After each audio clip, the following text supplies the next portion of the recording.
बहुत कृपा है। प्राणनाथ विराजो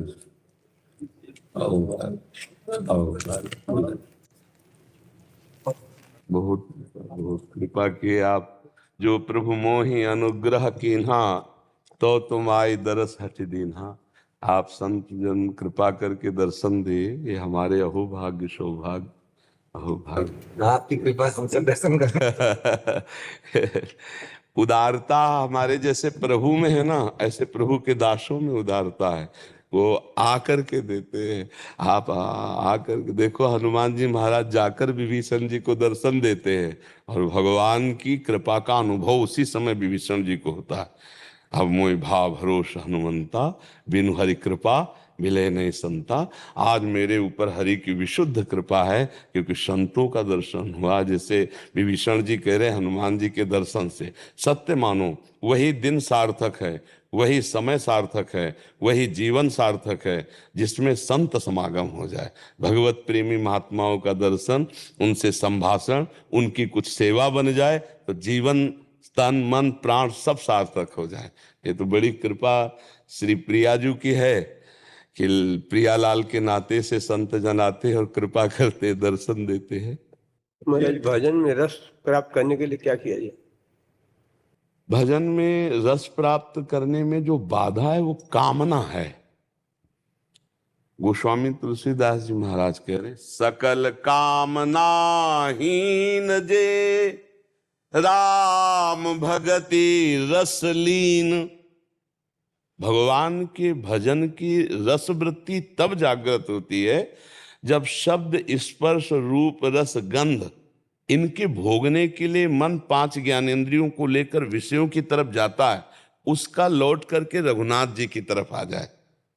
हम भगवान की रूप माधुरी, भगवान की लीला माधुरी, भगवान की गुण माधुरी का खूब गायन करें, खूब श्रवण करें और निरंतर नाम जप करें, और इंद्रियों को बिना भगवान को समर्पित किए हुए पानी भी न पीने दें, तो रस वृत्ति जागृत हो जाएगी।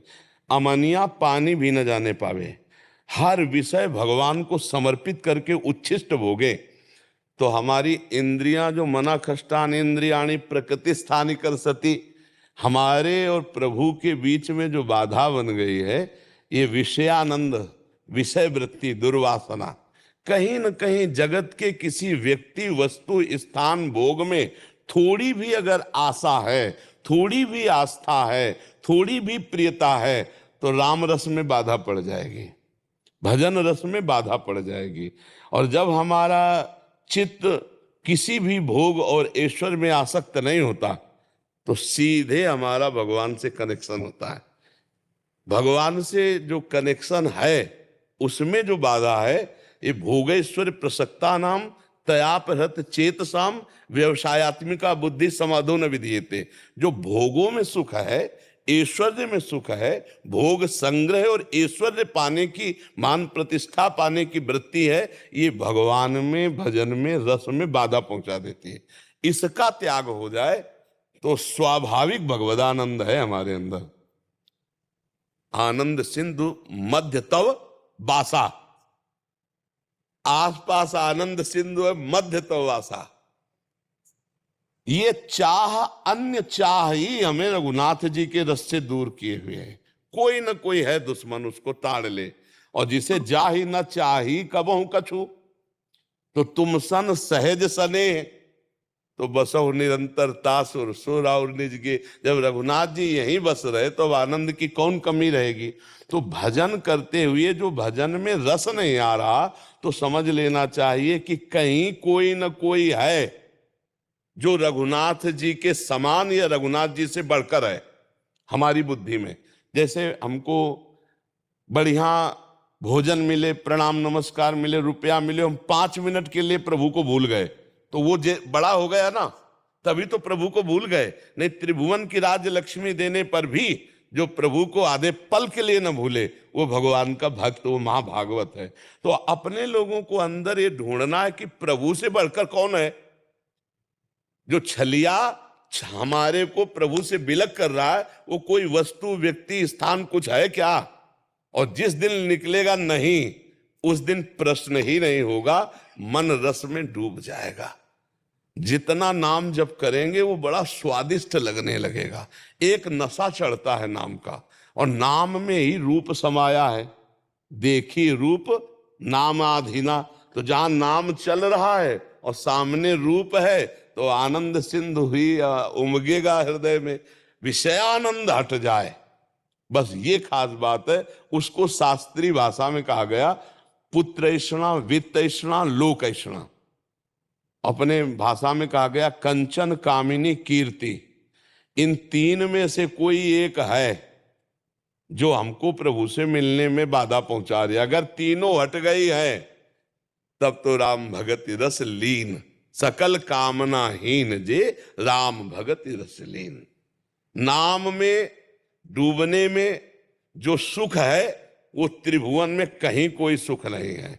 पर हमारा जो बहुत पूर्व जन्म का संस्कार बना हुआ है, बार बार इंद्रिया मन कहीं न कहीं रसेंद्री, जनेन्द्री, नेत्रेंद्री, इन इंद्रियों के भोगों में भागती है।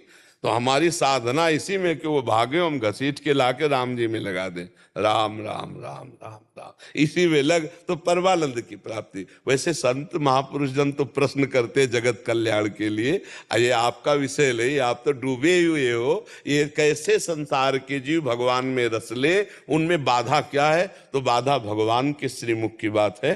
श्री कृष्ण चंद्र जी कह रहे हैं भोगैश्वर्य प्रसक्ता नाम तयाप हृत चेतसाम। ये भोग और ऐश्वर्य, इन पे जो इसका चित्त अपहरित हो चुका है वो भगवद रस का रसास्वादन नहीं, तो इनका त्याग अनिवार्य है।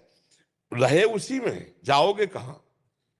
जैसे राम जी रखे महलों में रखे, चाहे झोपड़ी में रखे, पर अपने को ये मानना सब संपत्ति रघुपति के आए, भोक्ता रघुनाथ जी और प्रसाद भोक्ता दास। और जब प्रसाद भोगता है तो कोई कामना नहीं है, प्रभु जो पावे जैसा पावे, हम तो उनकी जूठल पा रहे, उनकी शरण में रह रहे और निरंतर नाम जप कर रहे, बस आनंद ही आनंद है। हमें ये लगता है ये कामनाएं ही भगवान से विमुख करने वाली है, कामनाएं ही भगवान के रस में बाधा देने वाली। अगर ये कामनाएं शांत हो जाएं भगवान के कृपा प्रसाद से, तो जो नाम है वो स्वादिष्ट लगने लगे, भगवान का रूप नेत्रों में झलकने लगे। और जब उनका रूप झलक रहा है हृदय मानस नेत्र पर और जिह्वा से नाम चल रहा है, इससे बड़ा और सुख क्या हो सकता है? नाम पाहरू दिवस निश ध्यान तुम्हार कपाट। ये सियाजू जो अशोक वाटिका में विराजमान स्थिति का वर्णन हनुमान जी कह रहे, कैसी स्थिति?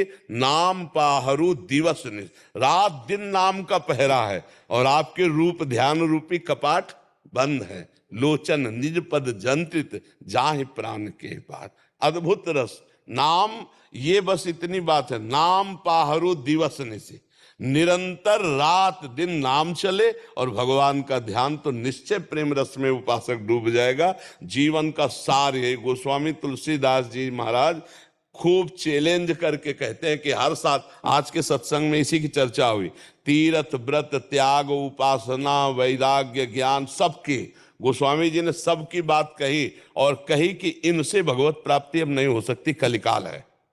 एक एक की व्याख्या उसमें चल, और उन्होंने कहा कि कलयुग तो मेरी तरफ मत देखना, क्योंकि मैं भगवान का चरणामृत पीता हूं, हर समय राम राम जपता हूं। तेरी अब बस नहीं कि मुझे गिरा सके, क्योंकि मैं हर समय नाम से बढ़कर कुछ नहीं है। जिसके दिमाग में बात आ गई बस कि हर समय नाम चलना चाहिए, निरंतर नाम चलना चाहिए, वो जीत गया माया पे। और नाम छूटा तो महाभागवत हनुमान जी कह रहे, कै हनुमंत विपत्ति प्रभु सोई, जब तो सुमिरन भजन न होए। आप सबसे बड़ी विपत्ति साधक की वही है जो भगवान का विस्मरण कर जाए।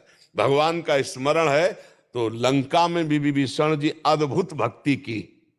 तुम सारी के संत प्रिय मोरे, धरौ देह नय आन्य। लंका में रहकर भजन, लंका निश्चर निकर निवासा, यहाँ कहा सज्जन, वहां विभीषण जी ने वो भक्ति की कि भगवान कह रहे तुम सारी के संत प्रिय मोरे, धरौ देह लय आन्य। बस खूब भगवान का नाम जप कर ले, यही बहुत मंगलमय जीवन का सार रहस्य है।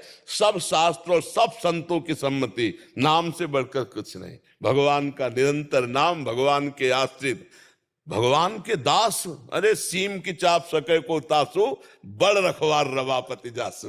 भगवान जिसके रक्षक हो कह रहे करो सदा तिन कह रखवारी, जिमी बालक आप तो मस्त रहला है, अपने आप वो सब देख रेख कर रहे। हमारी कोई कामना, कोई वासना, कोई प्रतिष्ठा, कोई मान, कोई चाहत, वही हमें रघुनाथ जी के प्रेम रस में डूबने से रोक सकती है, अन्यथा नहीं। अन्यथा तो पड़े पड़े भगवत प्राप्ति हो जाएगी, भगवत सहारे पड़े पड़े भगवत प्राप्ति हो जाएगी, बस ये बाधाओं से बचता रहे। सब सुन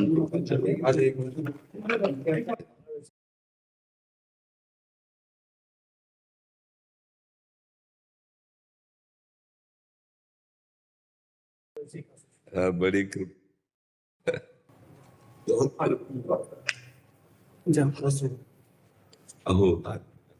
वाराणसी से महाराज, इसीलिए दत्तात्रेय मठ से श्री जी का प्रसाद। जी महाराज, बड़ी दिनों से इच्छा थी दर्शन की, तो परिक्रमा के निकले थे, भगवान से प्रार्थना की महाराज जी के दर्शन हो जाए। प्रसाद